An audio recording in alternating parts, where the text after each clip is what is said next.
Reinvention of Edison Thomas, Chapter 14, Part 1. Unwind and Rewind. As soon as he got home, Eddie dropped his backpack and retrieved the eddy coil from its box in the basement. He had a lot of work to do. He clamped a metal rod into his bench vise and slid the pipe holding the eddy coil onto it. Then he rigged up an old wire spool onto his cordless drill. He peeled off a little bit of wire from the coil and wrapped it around the spool to get it started. Then he turned on the drill and the spool started spinning, pulling the wire off the coil as the pipe spun around on its rod. Even though he worked slowly and carefully, it took only a few minutes to unwind the first layer of wire. Then he ripped off the electrical tape that separated the layers of wire, exposing the second layer. The light on his intercom blinked and Eddie stopped what he was doing until Mom's voice came through. "There's a boy named Justin at the door. He says you're expecting him." "He is a friend from school. Send him down," replied Eddie. A few seconds later, Justin came down the stairs and headed straight for the labeled drawers along the wall. "Snap! This is some setup you've got here. What's all this stuff?" "Parts that I have salvaged from junk that I found and from old equipment my dad brings home from work." Eddie continued to work on the coil. The second layer of wire was damaged, so he started unwinding it. Justin turned his attention to the junk pile. He picked up a spectrophometer. "What the snap is this thing?" "Please do not touch it." "Sorry." He put it down carefully. "So what can I do to help? Do you want me to take a turn with the coil?" "No, it needs to be done very carefully," Eddie continued, unwinding the second layer. "I can be very careful. I would rather do it myself." "Suit yourself. What about the poster? Can I work on that?" "I suppose so." "Great. Let's start with your old poster. Where is it?" Eddie stopped the drill and pointed to the soggy cardboard box in the corner. Justin picked up a corner of the poster. The rest of the poster fell away, back into the box. Justin dropped the corner of the poster. "You weren't kidding about it being ruined. This is really gross." Eddie resumed unwinding as Justin resembled the pieces of the poster on the basement floor, with the occasional ick as he came across a particularly disgusting wad of disintegrated paper. By the time Eddie unwound all of the damaged layers of wire from the coil, Justin had recreated a reasonable approximation of the poster. He stood over it, hands on his hips, and sighed. "Not much to work with. I think the diagram is fine. Do you still have that on your computer?" "Yes, it's on my laptop." Eddie's original poster had a detailed diagram showing how the electromagnetic currents flow around the coil. "Great. We just need to print a new copy. Otherwise, I think we need to start from scratch. Where can we work on this?" "I have my laptop set up to access the internet in the living room. I am not allowed to go online in my room." "Me neither." Eddie disconnected his coil unwinding apparatus and carried his coil with the spool of wire and a roll of electrical tape upstairs. Justin followed. Smells wafting from the kitchen told Eddie that his mom was roasting a chicken. After setting Justin up online, Eddie sat down on the couch to begin the tedious process of rewinding the coil. "I like your idea of eddy coils and recycling plants," said Justin. "Where should I start the search?" Eddie didn't look up from his coil. "Try electromagnetic recycle, Eddie." Justin typed. Eddie wound wire. "Here's something," said Justin, "but it says eddy current, not eddy coil." "It is the same thing. Is there an image?" Justin clicked around. "No, just some equations." From the kitchen, Eddie heard cabinet doors opening and closing and hard objects clattering on the kitchen counter. What was Mom up to now? The doorbell rang and the clattering stopped. Mom's voice came into the living room. "Eddie, do you know anyone with purple hair?" As a matter of fact, he did, although he wasn't expecting her. "It is Terry. Tell her we are in the living room." Mom showed Terry into the living room, saying, "You certainly are popular today, Eddie. I can't remember the last time you had so many friends over." Eddie thought about that. He had never had so many friends, period. "Hey," said Terry, "Justin told me you needed some help with your poster. I hope that's okay," said Justin. "Fine," muttered Eddie, feeling both irritated that Justin had told her he needed help and glad for the help. Terry looked over Justin's shoulder. "What is all that stuff?" "I'm looking for a picture of an eddy coil in a recycling plant. Eddie wants to add some practical applications to his poster." "What does an eddy coil do in a recycling plant?" Eddie looked up from his coil. "It separates the metals. When you run an electrical current through it, it will attract ferrous metals. Justin explained. Ferrous metals are metals that contain iron. Technically, corrected Eddie. Nickel is a ferrous metal even though it does not contain iron. It is attracted to a magnet. What he said Justin. So an eddy coil is just a magnet? Asked Terry. Why don't they just use magnets in recycling plants? That is what is so great about eddy coils, said Eddie. If the metal is non-ferrous, like aluminum, and you are using alternating current, the eddy current will repel it. So aluminum cans would be propelled into another container, and the steel cans would stay there. The propulsion can be quite forceful. My eddy coil can shoot a copper ring all the way to the ceiling of the gym. Oh, I get it, said Terry. It's a mass driver. A what? Said Justin. A mass driver, repeated Terry. They use them in science fiction and video games all the time. You use them to launch stuff from other planets. The use of electromagnetic coils to launch projectiles in space is purely speculative, said Eddie, although research is being conducted in the area. Eddie had finished winding a layer of wire, so he started wrapping the coil with electrical tape. You should put that on your poster, said Justin. Let me see what I can find on the internet. He typed in mass driver. They're sometimes called electromagnetic catapults, added Terry. Eddie protested. This is a real science fair, not a fiction science fair. I do not think video games count as science. Thought about Mitch's science fair project, which had been a video game. He could not imagine that Mitch would ever come over to his house to help him with a science fair project. He wouldn't be much help anyway, judging by his video game project. Don't be such a stick in the mud, said Terry. I do not know what mud has to do with anything. I mean, use your imagination. You can talk about the potential uses of the coil thing. That would get the judges excited. Eddie had been searching for a picture of a mass driver. I'm not finding anything, just pictures of car crotches. What? Said Terry and Eddie simultaneously. Terry punched Eddie in the arm. Please do not hit me, said Eddie. Sorry, said Terry. I just did it because we said the same thing. Great minds think alike. Eddie didn't agree. After all, look at Edison and Tesla.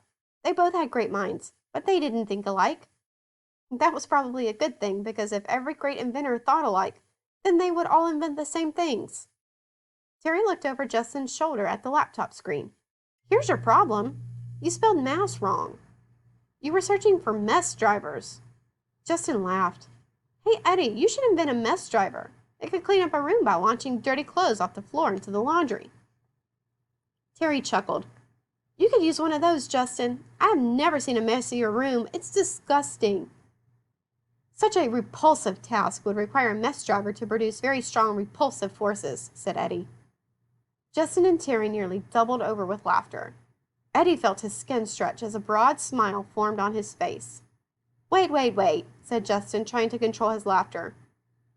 Ah, watch out for flying underwear! Unidentified flying boxers! The problem with flying underwear, said Eddie, is just that. It would not provide a long-term solution to the problem. Justin and Terry stopped laughing and looked at Eddie. Why? Asked Justin. It would only work for a brief time. Justin groaned. Oh no, Eddie, that was a really bad pun. I thought it was good, Terry laughed. Sometimes the best puns are the worst ones. That statement made no sense at all to Eddie. All right, let's get back to work, said Justin. Why don't we print out what you have already and work from there? That reminds me, said Eddie. Mom! I'm in the kitchen. Come here and talk to me. He set the coil on the couch and found his mother standing at the kitchen counter, hands on her hips, surveying a field of little glass jars. Mom? What are you doing? Oh, I'm putting these spices in order. Just look at this. Nutmeg was before cloves, and the tarragon. It's all the way over here next to the basil. That just doesn't make any sense. But where should I put the coriander? I mean, technically, it's the same plant as cilantro. Coriandrum sativum, said Eddie. Exactly. But coriander is the seed. Mom.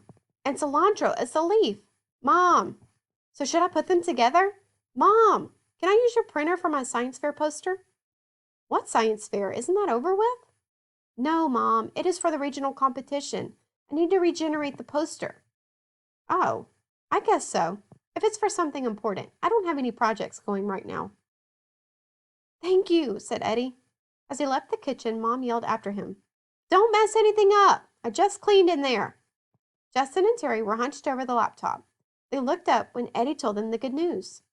My mom is going to let me use her good printer for the poster. It can print on large paper and the resolution is outstanding. That'll make things easier, said Justin. Look what we found. It's perfect. He moved back so Eddie could see the image of an eddy coil used in a recycling plant. Eddie agreed that it was just what the poster needed and loaded the image onto his flash drive along with the eddy coil diagram from the old poster. Come on. Eddie led Justin and Terry into his mom's usually off-limits studio, which was really just a room with a computer and a table and a futon couch. The studio became a guest room when they had company. The room was tidier than Eddie remembered ever seeing it. He printed the images and they arranged them on the living room floor. The process continued as Eddie wound the coil, dictating to Justin, who typed in the text describing how an eddy coil works, how it is used in a recycling plant, and how it might be used to propel objects in space. Justin offered suggestions to make Eddie's explanations clearer to people who did not already know all about electromagnetism. Eddie occasionally put down the coil for a trip to the printer. Terry worked on the poster layout, including a drawing of a fictional mass driver launching a payload from the surface of the moon. She had found that image on one of her favorite fiction science sites. Fact number 300 from the Random Access Memory of Edison Thomas.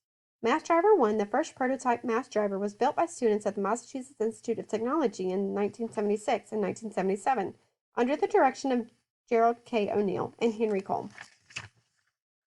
Aside from a short break for dinner of roast chicken, corn, and mashed potatoes, work continued in the evening.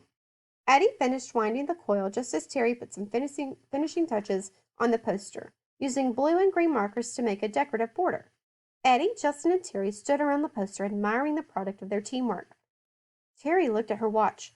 Oh no, I promised my mom I'd be home by 8. I gotta go too, said Justin. See you tomorrow.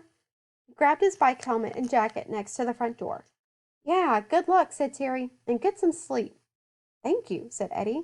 He closed the door behind them and stood looking at the door for a second, then turned to look at the poster on the living room floor. It had turned out better than anything he could have done himself, even if he had a week to do it. He looked at the repaired coil on the couch and decided that he had time to improve the coil too. He picked it up and took it to the basement, where he fabricated rings of nickel, aluminum, and steel to add to the copper ring he had used in the demonstration at the Drayton Fair. Eddie didn't go to bed until well past midnight. Even then, he did not sleep well. He spent much of the night composing and practicing the new talk he would give for the judges. This time, he would talk about the practical applications of eddy coils in the present and in the future. Despite his lack of sleep, he was alert and confident in the morning, much different from the mornings after his gym nightmares, and his pillow was dry. After breakfast, he loaded the coil, metal rings, and transformer into a fresh box and carefully rolled up the poster. Chance of rain was only 10%, but he placed the rolled up poster in a garbage bag to protect it, just in case. As he loaded the box and poster into the truck, he nearly dropped them when Dad's hand tousled his hair. Good job, kiddo. The poster is much better than the last one. I had some help, admitted Eddie. Who from? Just a couple of friends. Friends? Yes, I have friends. Really? By the way, I got a bill from the city in the mail yesterday. Do you know anything about a stop sign? Eddie grimaced, then explained about the traffic device. I guess you meant well, said Dad. Then I am off the fishhook? I don't know about a fishhook, but you still have to pay for the new sign, if that's what you mean. I understand. Maybe Dad hadn't figured out that Eddie had borrowed his good drill bit to use on the stop sign. And next time, put my drill bit back where it belongs. Maybe he had. Eddie! Eddie turned to see Kip walking briskly toward him, waving something over his head. I'm glad I caught you, said Kip. I have something for you. Kip placed a box in Eddie's hands. What is it? They're special musicians' earplugs. Thought they might come in handy at the science fair. They aren't the expensive custom-fit jobs, but they work pretty well for me. They let you hear what you need to hear, but just makes everything quieter. See, there's a little filter in there.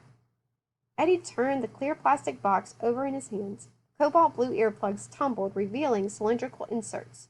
Those must be the low-frequency filters. Eddie had tried using normal earplugs, but they selectively filter out the high frequencies, leaving the annoying rumbles of low frequencies and making everything muffled and distorted, like trying to hear a conversation in the next room. Thank you.